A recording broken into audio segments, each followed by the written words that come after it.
Bonjour à tous. C'est vrai que c'est un plaisir de venir ici. Alors, vous allez devoir vous coltiner, me coltiner. Je ne sais plus comment on dit. Vous avez eu Emmanuel toute l'année dernière.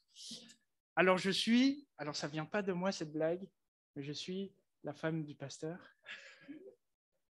En fait, on est tous les deux pasteurs. On est un couple de pasteurs. Vous en avez deux pour le prix d'un. Voilà. Donc, merci pour votre accueil ici. Voilà, c'est toujours un plaisir. Et puis de rencontrer des nouvelles personnes. Alors, en cette rentrée, je ne sais pas vous, mais moi, j'avais besoin d'un changement. J'avais besoin de renouveau.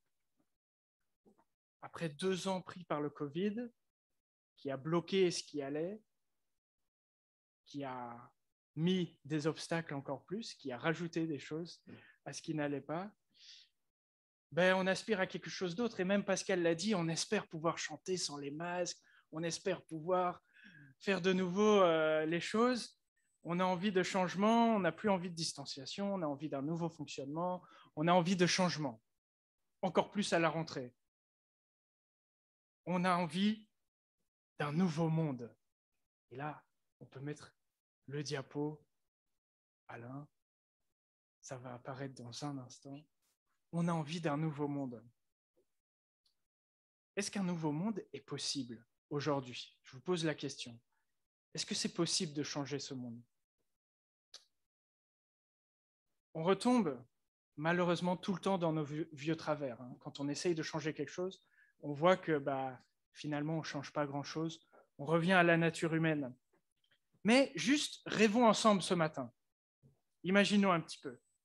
Imaginez la réaction des Vikings qui ont découvert le Groenland, une terre apparemment verte, selon eux, qui ont découvert le Canada. Que de nouvelles possibilités, des nouvelles terres, plein de choses nouvelles à imaginer.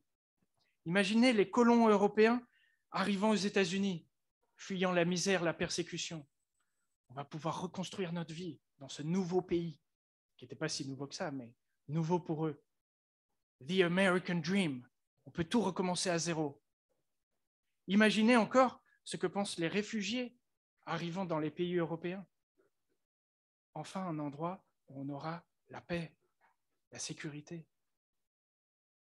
Tout ceci montre quelque chose de profond. On a ce désir d'un nouveau monde, d'un nouveau recommencement, avec un démarrage à zéro, avec des nouvelles valeurs, avec un nouveau fonctionnement, un monde meilleur. Moi, j'ai cette image, quand on parle du nouveau monde, voilà, une image comme ça. Il est là, ce nouveau monde. Alors, il y a 2000 ans, il y a un peuple qui attendait aussi un nouveau monde avec la paix, la sécurité et la victoire. C'était le peuple juif. Et malgré la destruction de leur ville capitale, Jérusalem, malgré l'invasion de l'Empire romain, il y avait cette promesse qu'un jour, que Dieu apporterait un nouveau monde. Et il le ferait avec force, avec autorité. Il est Dieu, donc il est capable de tout. On y croit. Mais Dieu, qu'est-ce qu'il fait? Apparemment, il envoie un ovni, qui s'appelle Jésus, un peu ça, un ovni qui arrive là, et c'est ce Jésus qui sera l'agent du nouveau royaume, de ce nouveau monde. Et il a un message, le nouveau monde arrive. Le royaume approche, le nouveau royaume approche. Un peu comme cette grosse soucoupe là qui approche tout doucement sur la planète Terre. Son message, c'est de dire que le royaume, le nouveau monde, fait irruption dans notre réalité. Le nouveau monde vient dans notre monde directement. C'est une bonne nouvelle. Il y a un Dieu qui fait quelque chose. Enfin, Dieu se préoccupe de l'humanité et il envoie Jésus, ce roi, ce souverain de ce nouveau monde qui vient inaugurer, qui vient couper le ruban, comme une inauguration spéciale de ce nouveau monde. Mais la description de ce nouveau monde, ce n'est pas ce à quoi on s'attend. Un royaume, ça doit être puissant, fort, conquérant, avoir des frontières bien gardées, quitte à les étendre un petit peu, hein, qui en impose et qui impose les choses. Mais avec Jésus, ça ne se passe pas comme ça, n'est-ce pas? Déjà, Jésus, c'est un souverain proche des gens. Il vient à la rencontre des personnes différentes avec des arrière-plans différents. Et on le voit dans l'Église. Jésus s'est approché de chacun d'entre nous avec des arrière-plans différents, des histoires différentes. Il a passé du temps avec une femme étrangère, un professeur, un riche, un pauvre, une femme hyperactive, un soldat, etc., etc. La liste est longue de toutes les rencontres personnelles que Jésus a faites dans la Bible. Et il s'approche aussi des personnes en difficulté, tout particulièrement les pauvres. Et il a cette phrase: « Heureux ceux qui se reconnaissent pauvres, car le royaume leur appartient. » Ce qui caractérise les habitants de ce nouveau royaume, de ce nouveau monde, c'est la pauvreté. Mais ce n'est pas une pauvreté matérielle, c'est une pauvreté d'un autre ordre, une pauvreté spirituelle. C'est ceux qui reconnaissent leur faiblesse, leur besoin de quelque chose. Le nouveau monde, c'est pour eux. Alors il suffit de reconnaître qu'on a ce besoin. Il suffit de reconnaître qu'on a besoin de Dieu. Le royaume appartient à ceux qui savent qu'ils ne peuvent rien offrir et qui n'essayent même pas. Le royaume leur appartient. Et en plus, ils ne sont plus pauvres techniquement. Ils reçoivent ce royaume. Ce royaume leur appartient pleinement. Il est à eux. Quelque chose qui a beaucoup plus de valeur que tout autre bien. Et Jésus aura aussi cette autre phrase que je vous mets, qui est dans l'évangile de Matthieu aussi. « Laissez donc ces petits-enfants, ne les empêchez pas de venir à moi, car le royaume appartient à ceux qui leur ressemblent. » Deuxième caractéristique des habitants de ce nouveau monde, être comme un enfant. Pas être des enfants, être comme un enfant. Et du coup, j'ai une question pour vous, donc j'attends des réponses. Pour vous, l'enfant, c'est le symbole de quoi? Spontanément, quand on parle d'un enfant, l'innocence. Là, la bonté. Quoi d'autre? L'émerveillement. Ah, et il y en a un autre. Il y a une autre qualité qui peut définir un enfant, et surtout à l'époque où Jésus parle, c'est la dépendance. Un enfant, il n'a pas de statut à l'époque où Jésus parle. Et encore aujourd'hui, jusqu'à 18 ans, il dépend de ses parents. L'enfant est dépendant. Et c'est sur quoi Jésus veut s'attarder. L'enfant est dépendant. Soyez comme des enfants. Le royaume appartient à ceux qui sont comme des enfants, dépendants. Alors ça veut dire en tant qu'adulte de devoir s'abaisser, de devoir réfléchir autrement que rechercher la reconnaissance des autres, rechercher l'autorité ou une belle position. Ça demande de s'abaisser et de se reconnaître dépendant. Dépendant de Dieu, bien sûr. Arrêter la course au succès, reconnaître qu'on est petit. Jésus parle de ce royaume où le plus grand est le plus petit, où le dernier est le premier. Si je veux de ce nouveau monde, comment est-ce que je me considère, moi, aujourd'hui? Est-ce que je me considère comme l'un de ces petits ou l'un des puissants? Est-ce que je peux me baisser pour entrer dans ce royaume? Il y aura l'image d'une porte dans la Bible. La porte est étroite, et moi je me dis peut-être que la porte, elle est aussi basse. Est-ce que je peux me baisser? Est-ce que j'arrive à me baisser pour entrer dans ce royaume? Est-ce que je veux entrer dans ce royaume où l'amour règne, où l'amour est roi, où l'amour est loi, comme disait Jacques Brel? Pas l'amour des bisounours, mais un amour qui brise les murs, qui répond au mal qu'on subit par le pardon, un amour qui sert les autres. Et c'est un autre point que je vais voir avec vous. Comment savoir? Comment savoir comment ce royaume fonctionne avec ses nouvelles valeurs? Mais heureusement qu'on a cet exemple Jésus, ce représentant de ce nouveau monde, qui nous a montré concrètement qu'est-ce que ça veut dire. Il a vécu cette humilité, cet amour jusqu'au bout. Ça, c'est une image pour vous aider à voir la dépendance de l'enfant. Jésus a vécu cet amour, cette humilité, cette petitesse. Il s'est abaissé, Jésus. Il est né dans une banlieue paumée de Jérusalem. Il a passé sa vie à servir, guérir des gens. Et il a fait le job d'un serviteur lorsqu'il lave les pieds de ses amis. Rappelez-vous la super prédication d'Emmanuel l'année dernière sur le lavement des pieds. Jésus qui s'abaisse pour laver les pieds de ses amis et même de celui qui va le trahir plus tard.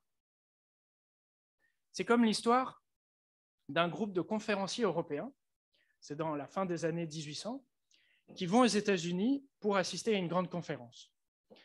Et apparemment, à l'époque, donc ils restent dans un hôtel, et apparemment, à l'époque, les Européens s'attendent à ce que, quand ils mettent leurs chaussures à l'extérieur de la porte, de la chambre, il y a quelqu'un qui passe, un employé de l'hôtel, pour cirer, nettoyer les chaussures pour le lendemain.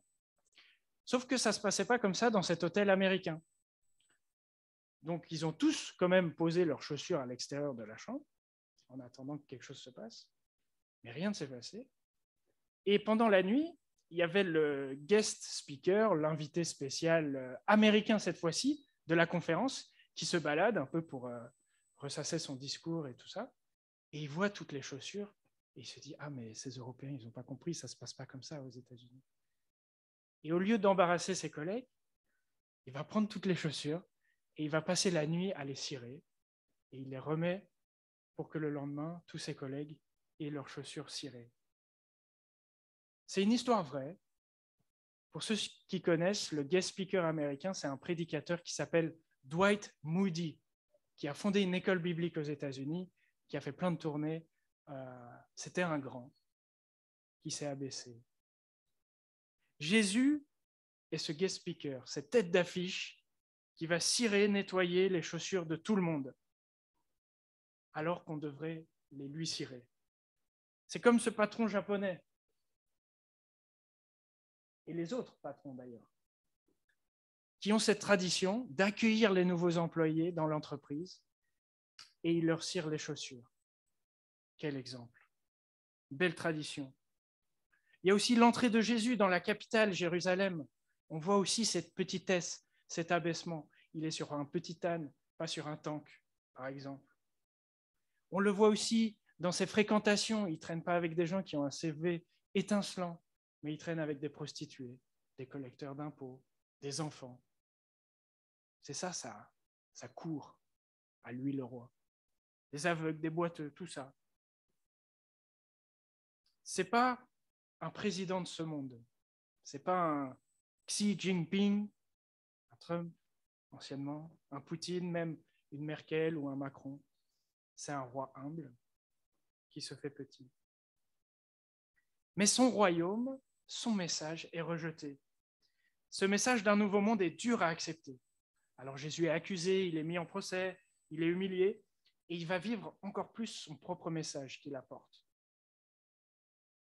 Servir, briser le cycle de rendre le mal pour le mal, aimer jusqu'au bout, jusqu'à se faire clouer sur un morceau de bois. Tout ça parce qu'il a vu notre monde et notre condition humaine perdue, prisonnière, tragique. Et pour établir ce nouveau royaume de paix, il fallait qu'il meure. Il fallait qu'il se donne, il fallait qu'il devienne petit, lui aussi, pour qu'on puisse y entrer, pour qu'on puisse y goûter. Et l'histoire ne s'arrête pas là. Ce roi a été tué, mais il est revenu à la vie. Il a fallu qu'il y ait cette défaite pour qu'il y ait la victoire, cette mort pour cette résurrection. Une défaite pour une victoire paradoxale, une victoire qui renverse nos valeurs. Il a dû mourir pour gagner. D'accord ? mais il montre que rien ne pouvait l'arrêter, que c'est vraiment lui, the king, pas seulement Eric Cantona. Le roi a gagné contre la mort par son amour, contre la mort, contre le mal, par le bien, par son amour.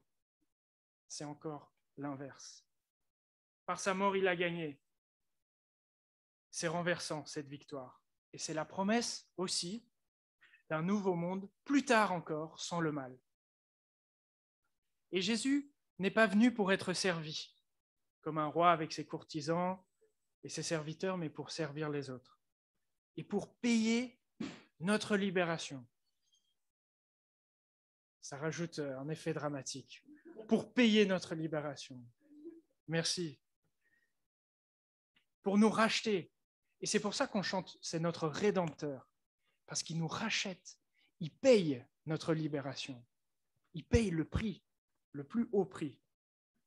Parce qu'on était prisonniers des valeurs de ce monde. Qui nous disent, il faut être en haut, il faut être au top, il faut être puissant, il faut être le premier. Ces valeurs qui nous disent, il faut se faire remarquer et respecter, il faut dominer l'autre, il faut lui imposer notre volonté. Jésus n'est pas resté assis sur son trône, assis sur le rebord du monde en pleurant, comme disait Francis Cabrel, mais il s'est approché. Imaginez la soucoupe, là. Le royaume s'est approché. Alors, ce n'est pas un message facile à comprendre, ce royaume avec ses valeurs inversées. Jésus bouleverse tous les critères de notre monde. Et il l'expliquera par ses gestes. Et sans cesse, avec ses disciples, il leur explique les choses. Et il leur raconte des histoires aussi, les paraboles. Relisez ces paraboles en ayant en tête ce royaume inversé. C'est comment Jésus explique ce nouveau royaume. Mais c'est renversant. Jésus est renversant. Et je lisais ça dans un livre, c'est comme dans un film où les pilotes essayaient d'aller plus vite que le mur du son. C'était les premiers à essayer d'aller au-delà du mur du son. Et dans le film, apparemment, ils essayent, et il y en a plein qui échouent et qui se crachent, jusqu'à ce qu'il y en ait un qui remarque que juste à l'arrivée du mur du son, les contrôles, ça fait à l'inverse, en fait. Et donc, au lieu de pousser le manche, non, au lieu de tirer le manche pour redresser l'avion, il faut le pousser. Et donc, lui, il s'en rend compte et il le fait. Et donc, au moment fatidique, au lieu de tirer sur le manche pour relever l'avion, il pousse le manche à fond et l'avion se redresse et vole, dépasse le mur du son et vole super vite. C'est ce que Jésus fait. Il prend les commandes et il les fait fonctionner à l'envers. Le royaume renverse notre manière de penser. Jésus renverse les choses, nos repères. Son royaume inverse les choses. Et juste pour vous donner aussi un autre exemple concret, c'est comme cette fille, à la maison pendant les vacances, elle joue aux cartes avec sa mère et les amis de sa mère. Et la discussion devient sérieuse et elle parle de l'épidémie du sida. Okay. Et l'une des amies suggère, et si le sida, c'est la façon dont Dieu punit les hommes? Toutes les autres, à l'exception de la fille, sont là, ah oui, c'est vrai, ah oui, exactement. Mais la jeune fille, elle se dit, quelque chose qui ne va pas. Elle réfléchit. Pendant que les femmes continuent à discuter, finalement, elle réagit et elle dit, et si le sida était la façon dont Dieu testait notre compassion? Ce royaume, ce n'est pas la punition ou la gloire. C'est le pardon et la compassion. Et si Dieu testait notre compassion? Le royaume que Jésus inaugure ne se gagne pas, il se reçoit. Et ça, c'est selon les conditions du donneur, pas du récepteur. Ce n'est pas selon l'ancienneté, ni le mérite, ni le statut, la taille, la réputation, l'origine, la richesse, etc. de nous. C'est selon le caractère bon et généreux de Dieu. Ce n'est pas selon la loi du marché, il n'y a pas de concurrence. On ne peut pas négocier. C'est pour ça qu'il est dit, les derniers seront les premiers. C'est comme quand vous allez dans un resto avec un ami et qu'après le repas, le serveur apporte l'addition et puis votre ami dit « Non, non, laisse-moi, je vais régler tout ». Est-ce que ça vous est déjà arrivé? Et comment vous vous sentez? Vous vous dites « Ah, je vais repayer plus tard. Je vais rembourser. » Mais avec Dieu, ce n'est pas comme ça. Il donne. Il dit « Je prends tout. Je prends toute la note. Vous en inquiétez pas. » Il nous donne tout, son pardon, et il en a en stock, il en a en stock. On n'est pas encore arrivé à épuiser toute la totalité du pardon de Dieu et de son amour. Donc allons-y gaiement. C'est un royaume qui ne laisse pas de marbre, et pour le comprendre, il faut un bouleversement intérieur. Changer radicalement, car le royaume s'est approché. Oui, c'est ce qui se passe maintenant. Il est temps. Le train est arrivé à la gare d'Euil-la-Barre, je ne sais plus quelle ligne c'est. Il faut aller à la gare, il faut monter. Jésus demande une décision. C'est un carton d'invitation qui donne à chacun d'entre nous reconnaître le fait d'être un enfant, reconnaître le fait d'être pauvre. Le seul moyen d'entrer dans ce royaume, c'est de changer de direction, rediriger sa vie complètement. Et il y a une super image au ski. Quand on est coincé dans la neige, dans la poudreuse, et qu'on veut changer de direction, on fait une conversion. Ça s'appelle faire une conversion. Mais c'est ça se convertir. C'est changer de direction. Changer complètement de direction, revoir ses priorités, changer sa manière de penser, se rendre compte des choses importantes. Pour entrer dans le royaume, il faut être disposé à changer, à remettre les pendules à zéro et à ce que quelqu'un nous remette les pendules à zéro. Oyez, oyez! Le nouveau monde s'est approché. C'est une bonne nouvelle, les amis. C'est une bonne nouvelle. Libération, pardon, compassion. Le royaume, c'est la bonne nouvelle que Dieu agit, que Dieu fait quelque chose. Le royaume, c'est un message de consolation, de joie. Et le royaume, c'est à portée de main. Il faut le saisir. Réflexe? Réflexe? Ouais, il faut l'attraper, le royaume. Hein? On ne peut pas rester les bras croisés. Il faut le saisir. Comme un petit enfant qui veut saisir les bulles. Il faut l'attraper. Et saisir le royaume, accueillir Jésus, c'est un nouveau départ dans la vie. Et quoi de mieux que la rentrée pour faire ça? Et ça change tout. Et même si ça fait longtemps que vous connaissez Dieu, que je connais Dieu, eh bien, on peut toujours réentrer dans ce royaume, se rabaisser pour entrer dans la porte. Je peux expérimenter ce nouveau monde à nouveau, encore aujourd'hui. Je peux l'accueillir à nouveau et entrer à nouveau dans le royaume de Jésus. Et ce n'est pas moi qui fais entrer Jésus dans ma vie. Ce n'est pas moi qui fais entrer Jésus dans mon royaume. C'était un professeur à la fac qui nous répétait ça. C'est Jésus qui nous accueille dans son royaume, dans son royaume. Un royaume d'un autre ordre, pas géographique, mais qui a des conséquences concrètes dans notre vie. On voit le monde différemment. On adopte des valeurs à contre-courant de la société actuelle. Et ça peut être dur, ça peut être difficile. C'est un royaume différent où Dieu a toute la place. Et il change notre cœur, il change notre manière de penser. C'est comme cette expérience avant où un homme avait passé toute une journée à mettre des lunettes qui le faisaient voir le monde à l'envers.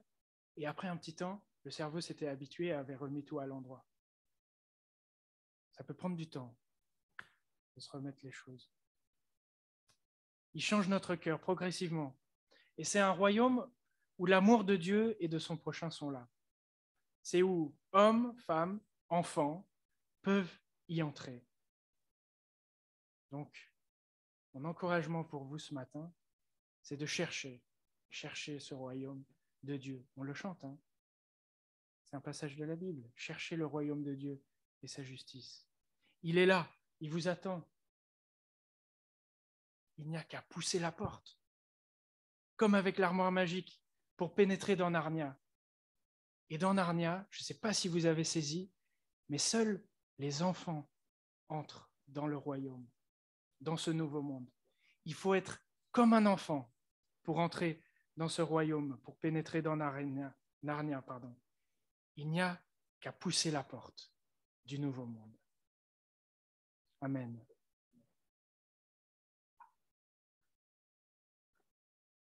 Alors, juste, on va avoir quelques temps de réflexion là, juste avec cette phrase, qui fait partie de la prière du Notre Père, n'est-ce pas? Que ton règne vienne, que ton royaume arrive, en fait, que ton nouveau monde arrive. Et ce serait bien que chacun on réfléchisse à cette phrase. Qu'est-ce que ça veut dire dans ma vie, que le royaume vienne? Si je prie ça, qu'est-ce que ça a comme conséquence? Alors je vous invite à un temps de silence, juste avec cette phrase. Que ton règne vienne.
Amen.